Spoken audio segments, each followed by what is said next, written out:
Good evening, everyone. I hope you're doing well. Today, I want to talk about a movie that came out not too long ago, and I do think it's worth taking the time to talk about it because it is a very important subject indeed. I watch all sorts of films. I've never been a one genre man. Yet, that being said, I've always had a special place in my heart for investigative journalism stories. These are without a doubt some of the best and most important films of my life. I dare say they're an integral part of my growth as a young adult. They are valuable creations for humanity since they have the power to educate and to immortalize stories that should never be forgotten. Off the top of my head, I think of films such as Spotlight, The Big Short, Dark Waters, Erin Brockovich, The Insider, and of course, the legendary All the President's Men. And let's add The Post and Frost Nixon on top of that for good measure. Which brings it back to today's film, an investigative journalism effort from recent years. She Said is a biographical drama of reporters from the New York Times whose investigation exposed Harvey Weinstein's extensive history of abuse and sexual misconduct against women. It's a heavy topic, and is a wound that is still very much fresh in our hearts and minds. First off, hats off to an excellent screenplay written by Polish screenwriter Rebeka Linkiewicz. Previously, she co-wrote the excellent Polish film Ida, and it was co-written by director Paweł Pawlikowski. For those who don't know him, he is most famous for his 2018 film Cold War. And then a round of thunderous applause for the stellar cast that does all the heavy lifting of this brutal subject at hand. The two leads of this film are simply outstanding and will likely be among their career-defining performances. We have Zoe Kazan, who portrays Jodie Cantor, and Carey Mulligan, who is the reporter, Megan Toohey. I am in absolute admiration of their tenacity. These reporters had the insurmountable task of finding cracks in this massive wall of silence erected by a system that protects its predators. They both show incredible determination and nuance in their performances, not only as reporters, but also as working mothers, doing their damnedest to create a better future for all women and their children alike. It's a gripping detective story, even if we already know the outcome. It is inspiring to say the least, and honestly, by the end, I shed a tear. I won't go into too much detail, but a special shout out must be given to the leadership at the New York Times. Starting with Patricia Clarkson, who played Rebecca Corbett, the editor at the New York Times. Though she has brief moments on screen, her wisdom and support are greatly appreciated from my part. Additionally, Andre Braugher plays Dean Backwith, the executive editor at the New York Times, and he has even a briefer screen time. But my god, was it satisfying to see him shut down Harvey Weinstein. His poise was unshakable, and his words fell as heavy as the judge's gavel. Only this felt more like a sledgehammer rather than a simple wooden mallet. But of course, I can't go on any further without talking at least a bit about the women who were abused.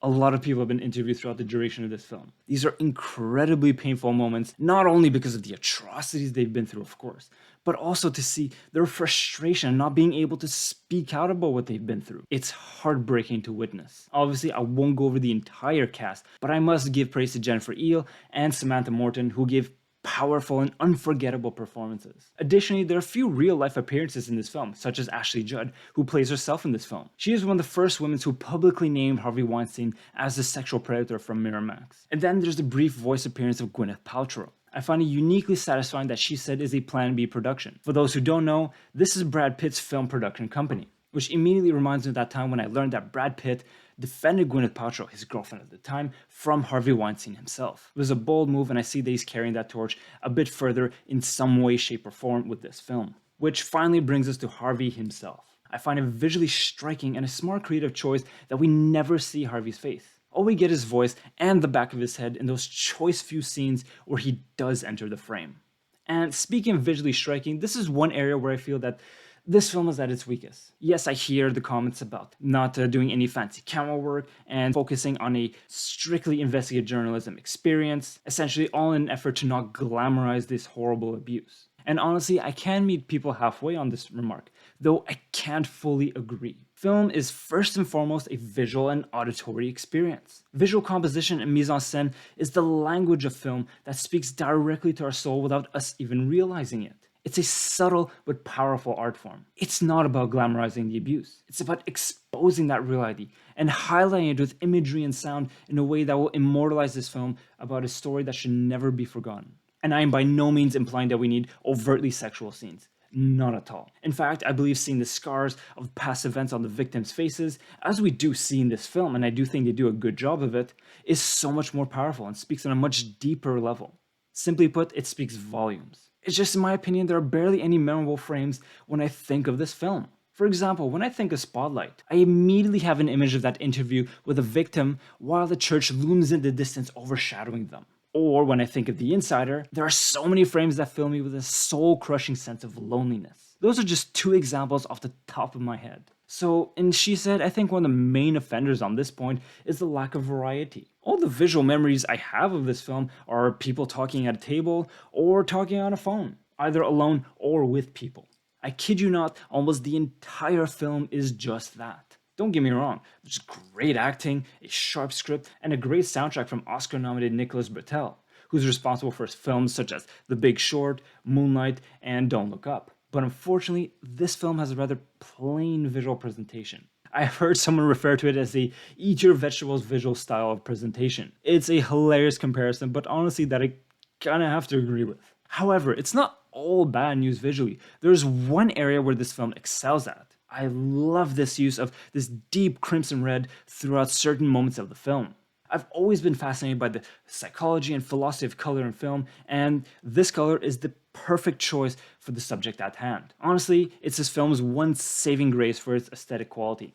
I love how various key objects in the environment use this color, such as the phone recording important conversations, the red car that is taken when one of the reporters is hot on a lead, the door of someone's house who has important information for the case, or the neon red exit sign in a dark hallway near the end of the film.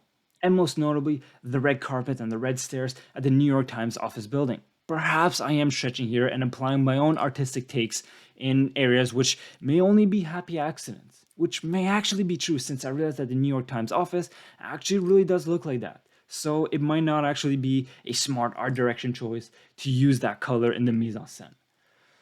What can I say? I will take the happy accidents anyway because when they work great. Beyond that complaint, there is some spotty pacing throughout this film. I think this is mostly due to a lack of variety, as I mentioned before.